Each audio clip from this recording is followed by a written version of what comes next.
What's up, y'all? Welcome back to Dolphins Daily with your boy Chris Kane. You know, your daily dose of Dolphin talk. That's what we're here for.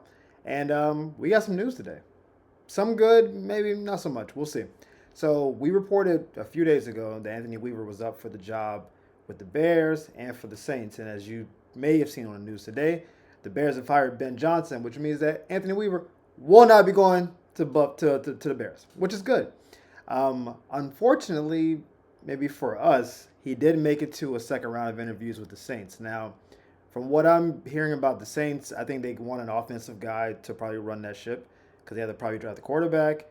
And that, again, I told you, I think that's the worst job available. If he gets offered a job, I actually hope he doesn't take it. We've talked about earlier, there's no guarantee he'll take the job. I hope he would not take the Saints job. I don't think it's a good job. I don't think they have a lot of good players. It's just the cap is bad. Just don't do it. But I don't believe it will go to him. I think a guy like Kellen Moore may end up getting that job. I know he's supposed to go to the Cowboys, but Jerry's fickle. And I think every other coach in that division, like every other team, has good offensive potential. Bucks obviously very good offensively. Carolina good offensively, and I don't know Atlanta good offensively, right? So you don't want to be in a division with three good offensive teams. I'm saying Carolina. I think will keep getting better. 'Cause I know they weren't good early in the year. The Saints, what are we talking about? So he did make it to the second round of interviews, which means that they were impressed enough to bring him back. I don't think he's the leading candidate. We'll see. There's a handful of jobs. The Jaguar job is still out there. The Cowboys job is still out there. The Raiders job is still out there. So there's a lot of floating pieces. People may be waiting for teams to lose. I know Kellen Moore is with the Eagles now, so I think there's people waiting around for that. Spags might be back in rotation. Who knows? I know he's been a coach before. We'll see what happens. But as of now, he's still with the team. Fingers crossed that he stays that way. But, if he leaves, then we wish him the best. Now, we also reported on the Tyreek cap situation before. And if you don't know what these are my cap glasses. That's when we about to get into the numbers, all right? I know they look ridiculous. I don't care. I look fresh.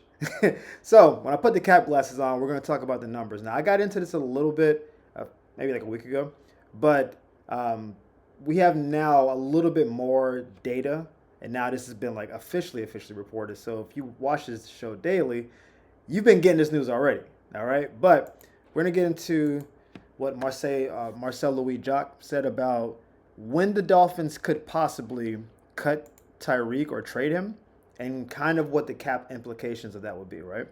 So he says trading or releasing him before June 1st will result in a 28.3 million or 56.9 million dead cap hit. Wow, that is a giant number. Trading him after June 1st, however, will result in a $12.7 million dead cap hit in 2025 and a $15.6 million dead cap hit in 2026. It will save Miami $15.9 million for next season. So that's a big savings. A post June 1st trade makes the most sense if Miami decides to trade him, but the team almost certainly would not get the same type of return and pay for him in 2022.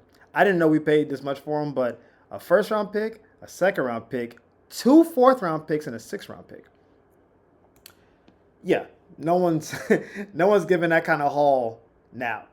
Like, I don't think we could even get a first. I think we may get a second and a fourth, maybe a two and a three if somebody's like really desperate. I don't see anyone giving up a first round pick because you also have to take on the salary, and that's not a real situation. When we got Tyreek initially, he wasn't under contract, right? So we got Tyreek and then we gave him a contract. Now you would have to pay his contract, and he's older and probably not as explosive as he was before.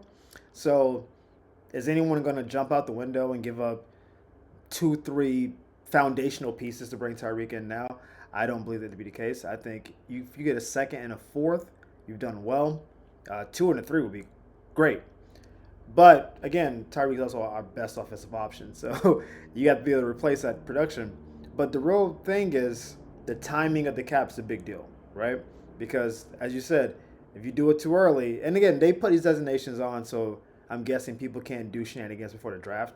But you're not going to take on an extra $30, $40 million of cap hitting by not waiting till June 1st. It doesn't make any sense to do that, right? So it seems almost certainly that if they do something, it'll be after June 1st, just because it'll be fiscally irresponsible to not do that. Why would you do that? I haven't heard any like legitimate trade option, and you got to figure out. It will have to be a team that's contending because he wouldn't want to go to a team that's rebuilding.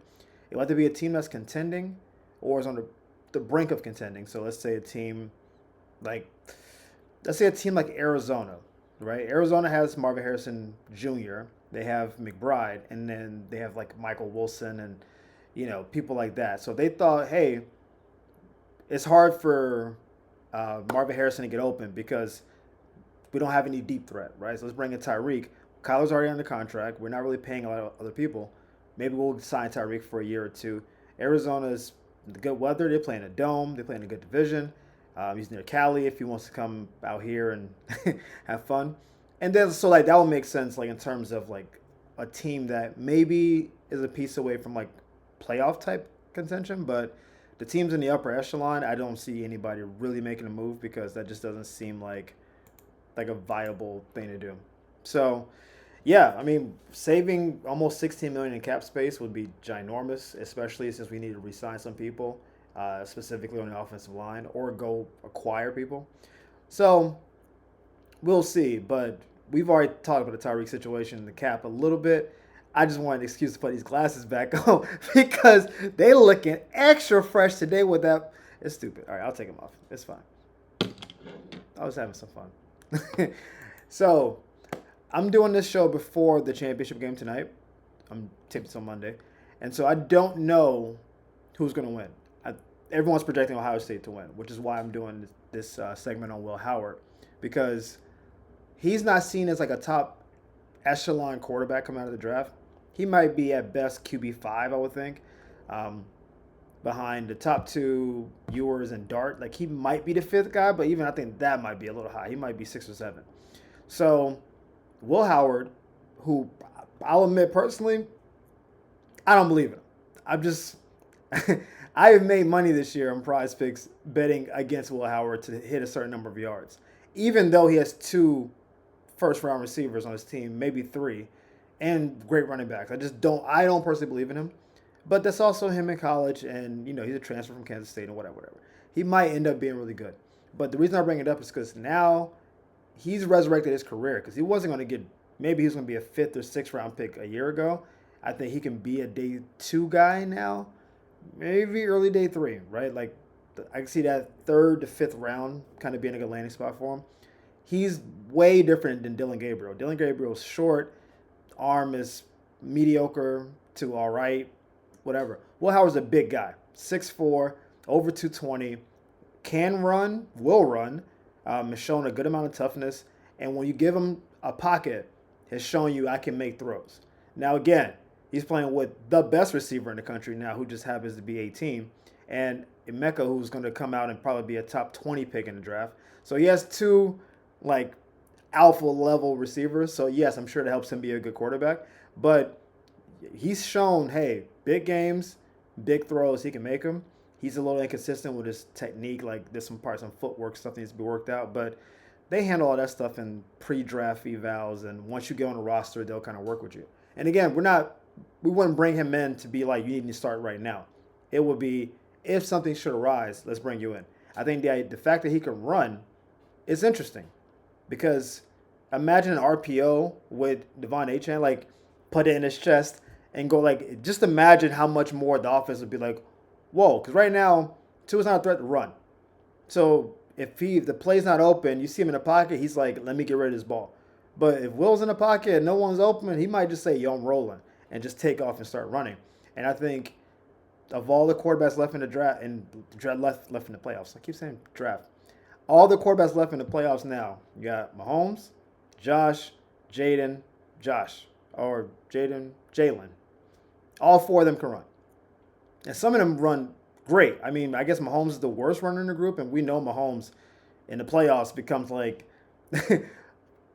extra fast. Like he may run like a 4.7 in regular life. Playoffs, he runs like a 4.3. I don't know what happens. Mahomes gets fast, but the other 3 guys are tremendous runners, right? So it seems, and the guy who just got eliminated was Lamar, right? So it would have been 5 of the last 6 were like alpha runner guys. So the idea is that you do want a quarterback who has some running ability. Will is a good runner. He's not nearly as fast as Josh or as like, big as those guys are, but he is a threat. And he can throw. And again, if he's like a 4th round pick, maybe a 5th round pick, he will be very cheap, which I gotta bring up because I had these on earlier. Talk about that cap. And when you're dealing with cap constraints, you may only have a couple $1,000,000 for a position. Paying that quarterback $750,000 versus paying a free agent $2 or $3 million, big difference. Because now we can move that money maybe to another cornerback, maybe to another linebacker. We can move the money around. And I'm doing this assuming Ohio State wins. If they lose, I may come on tomorrow and do this for Riley Leonard. I mean, he's also come out of the draft. He's probably slotted very closely to Will Howard. So if Notre Dame wins, I'm fine with that. I would love to have another segment to do tomorrow. But I'm assuming Will's going to win. So we'll see what the narrative is after the game. If he balls out those 300 yards, 3 or 4 touchdowns, you might start hearing whispers like, hey, Will might be better than we thought he was. And, maybe that will price him out of our range. But we'll see what happens. But anyway, thank you guys for tuning in to Dolphins Daily with me. You guys have been great on the follows, subscriptions, the viewerships. We're here for all of it. Thank you for all the work you're doing. We love bringing this to you every day. And stay with us for the journey. We'll see you tomorrow. Peace.